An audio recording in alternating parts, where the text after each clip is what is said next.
कविता अपने माता पिता की बहुत लाडली थी। 3 बड़े भाइयों की बहन थी। कोई भी चीज़ मांगने पर उसी वक्त सामने हाजिर हो जाती। पूरे घर में रौब था उसका।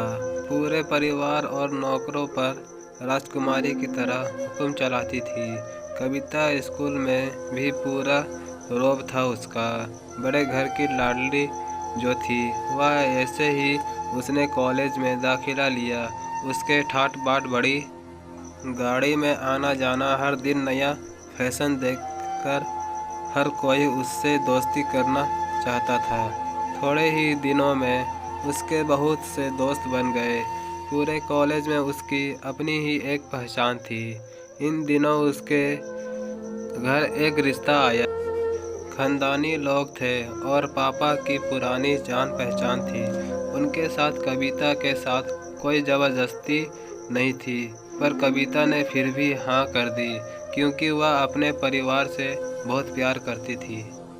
वह जानती थी कि वह लोग उसका अच्छा ही सोचेंगे। लड़के का नाम राज था। राज काफ़ी पढ़ा लिखा और समझदार लड़का था। ससुराल वाले भी बहुत अच्छे थे।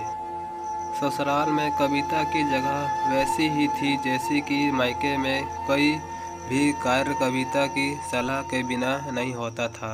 सबकी लाडली बहू बन गई थी वह। फिर भी उसके घर एक बेटे का जन्म हुआ। राहुल कविता को जान से प्यारा था। पोता पाकर ससुराल वाले तो फूल नहीं समाते थे। कविता कभी कभी सोचती कि उसकी किस्मत कितनी अच्छी है। उसका हर अपना उसे कितना प्यार करता है। चाहे जीवन में कैसा भी समय आए, मेरे अपने हमेशा मेरे साथ है। मैं कभी अकेला नहीं हो सकती। कितनी खुशकिस्मत हूँ मैं। पर शायद कविता की खुशियों को उसकी अपनी ही नज़र लग गई थी। एक दिन वह मायके जाने की जिद कर बैठी। राज को बहुत काम था लेकिन वह फिर भी उसे ले गया। रास्ते में उनकी गाड़ी अन्य गाड़ी से टकरा गई। कविता, राज और राहुल बहुत बुरी तरह से जख्मी हो गए। काफ़ी दिनों के इलाज के बाद राज और राहुल तो ठीक हो गए, लेकिन कविता पूरी तरह ठीक ना हो सकी। सर पर चोट लगने के कारण वह अपनी आँखों से की रोशनी खो बैठी। अब कविता की किस्मत जैसे उल्टे पांव चलने लगी।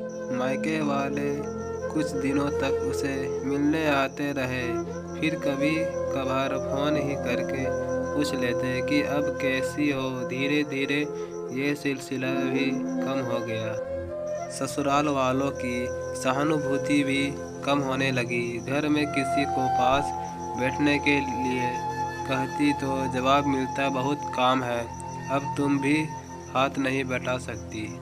राज भी चिड़चिड़ा हो गया था। बस राहुल ही था उसके साथ, जिसके साथ हंसते खेलते उसका वक्त गुजरता।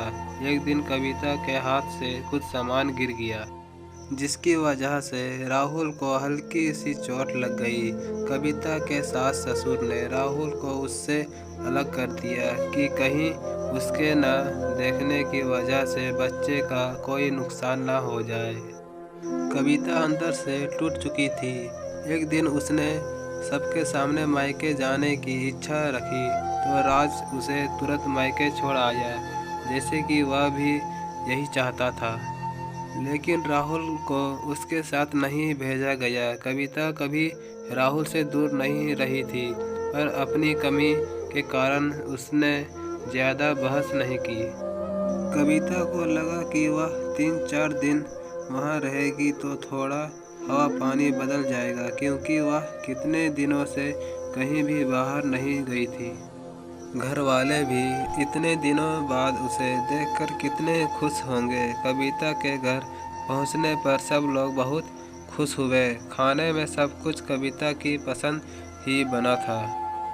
उसने अपने मम्मी पापा और भाई भाइयों से दिल खोल कर बातें की। उनके छोटे छोटे बच्चे भी बुआ के साथ घुल मिल गए थे। रात को सोने के वक्त जब वह कपड़े बदलने लगी तो उसे पता चला कि उसका बैग तो बहुत भरा हुआ था। वह सब समझ गई। वह बहुत उदास हो गई। कुछ दिनों तक तो सब ठीक रहा, फिर जैसे सब बदलने लगा, सबका व्यवहार बदल रहा था। वह लोग जैसे थक चुके थे उससे। सब लोग घुमा फिरा कर पूछने लगे कि राज कब आ रहा है। उसे ले जाने वह बहाना बना देती, जबकि वह जानती थी कि उस घर में अब उसके लिए कोई जगह नहीं। कविता से चलते वक्त कुछ न कुछ नुकसान हो जाता। थोड़ी बहुत टोका टाकी उसे सुनाई देती, वह टाल देती। एक दिन उसके हाथ से लगकर एक कीमती फूलदान टूट गया। छोटी भाभी ने बहुत हंगामा मचाया। कविता के माता पिता रोज रोज के झमेले से तंग आ गए थे। उन्होंने राज को खुद से फ़ोन कर दिया। राज कविता को अपने घर ले गया। कविता को अपने परिवार वालों से ये उम्मीद न थी। जिस कविता के कहे बिना घर में एक पत्ता भी नहीं हिलता था, उस घर के लिए वह अब बोझ बन चुकी थी। राज के साथ ससुराल आते वक्त वह बहुत खुश थी, क्योंकि वह अपने घर जा रही थी, अपने जिगर के टुकड़े राहुल के पास। परंतु यह खुशी भी कुछ पल की ही थी। सारा बंदोबस्त पहले ही किया हुआ था।